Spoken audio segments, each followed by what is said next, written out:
Hello there everyone, my name is Velveteer, but you can call me Vel. Today, I have a little special something to honor the spirit of Christmas. What I'm about to read is an original story made by yours truly. It's called, I Saw Mommy Kissing Santa Claus.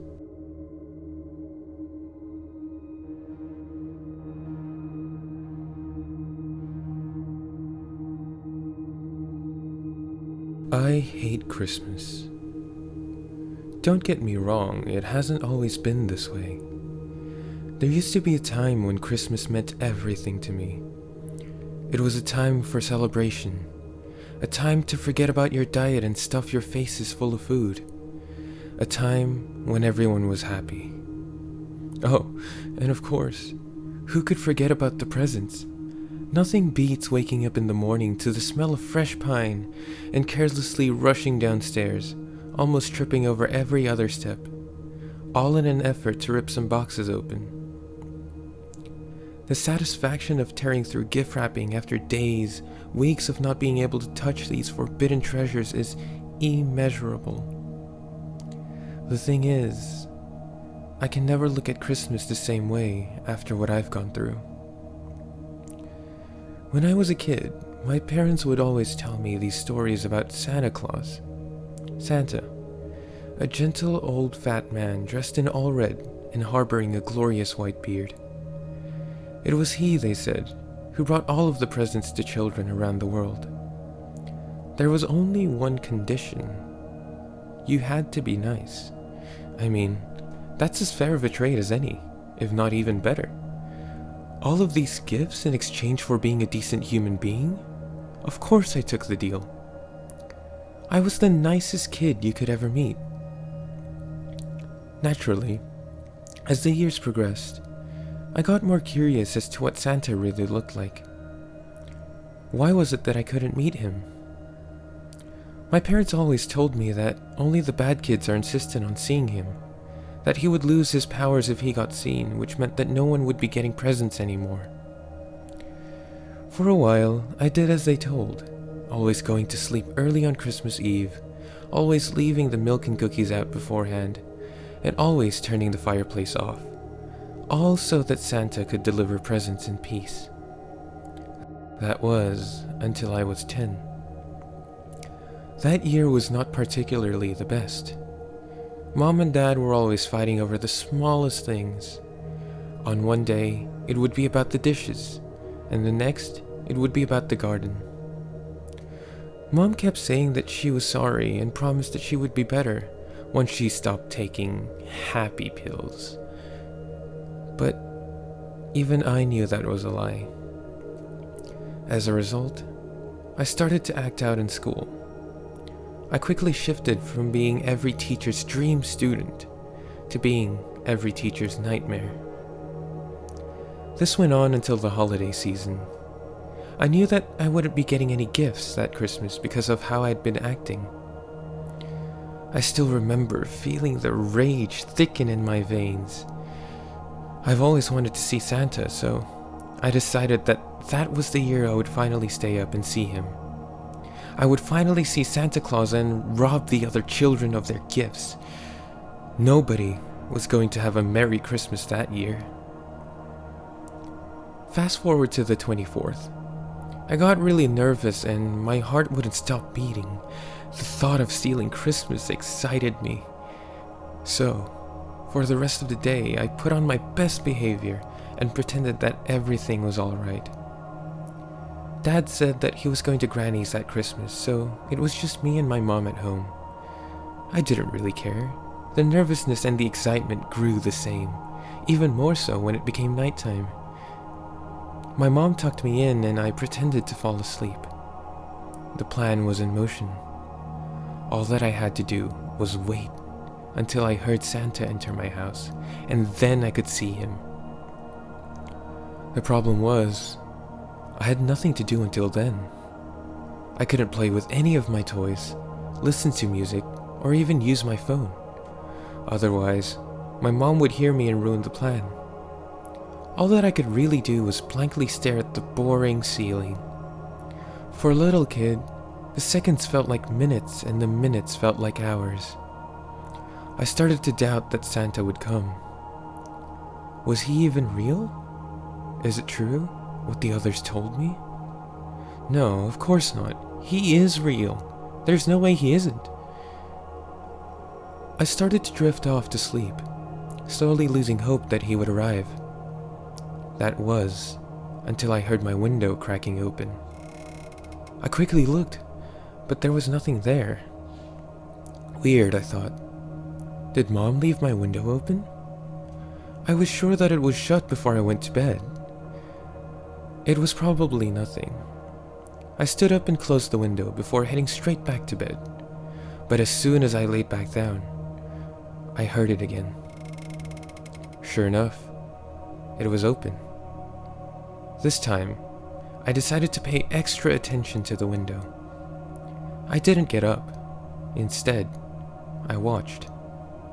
Was it finally him? Was Santa finally here?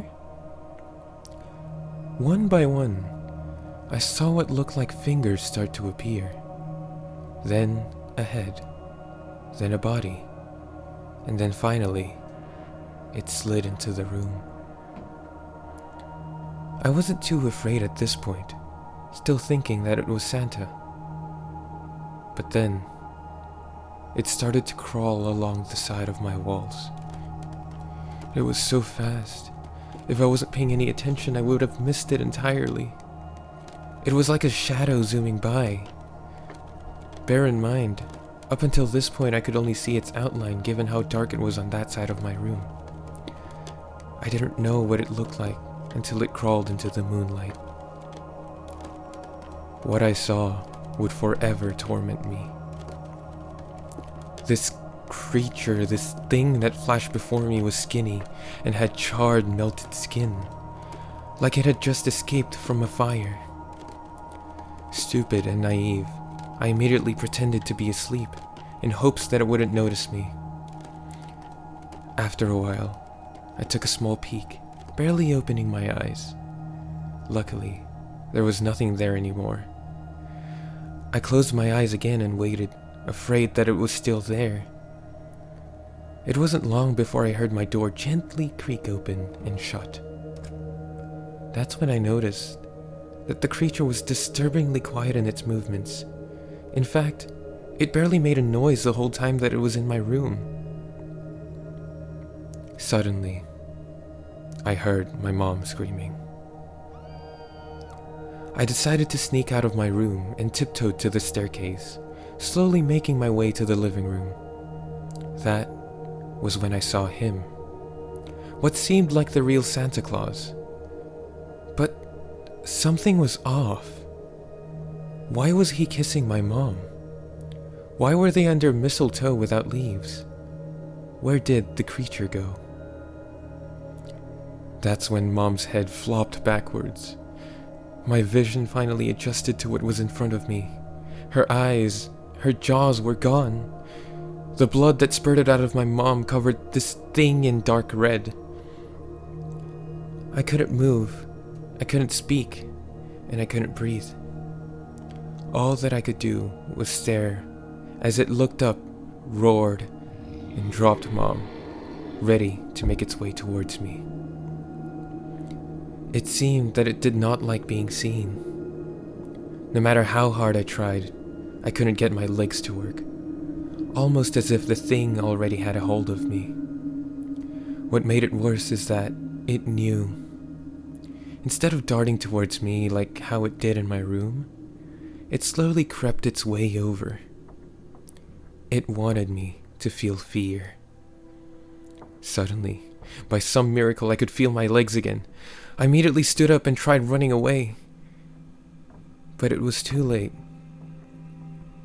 It already caught a hold of me.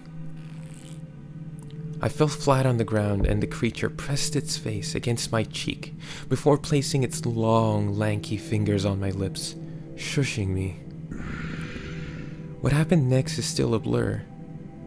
With extremely fast movements, it dug its fingers into my eyes, pulling them out. It was punishing me for seeing its true form. The pain made me want to scream, but all I remember is those lanky fingers reaching into the depths of my body, prying until it finally found what it was looking for. My joy, my Christmas spirit, my very being.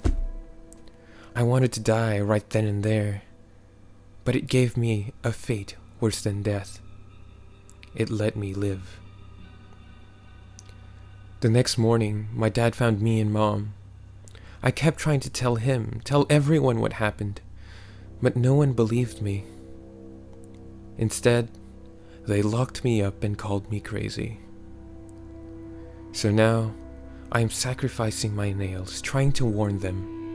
I've written, "He's real," over and over on these walls, but they didn't listen. They chose to ignore my signs, and now they're paying the price. I hope my writing is clear. If not, this would have all been for nothing. Just know, if you ever see a shadow dart across your room, ignore it. Don't look for it.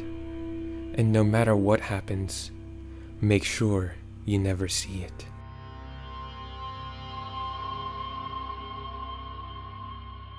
Well, my friends, I do hope that you enjoyed that. Before I go, I just want to give a big shout out to my friend Lurakya for helping me develop this wonderful story. Her links will be in the description below. If you had a good time, I would greatly appreciate it if you liked, commented, and subscribed. Until next time, this is Velveteer signing out and wishing you all a Merry Christmas. And remember, no matter what you do, don't look at it.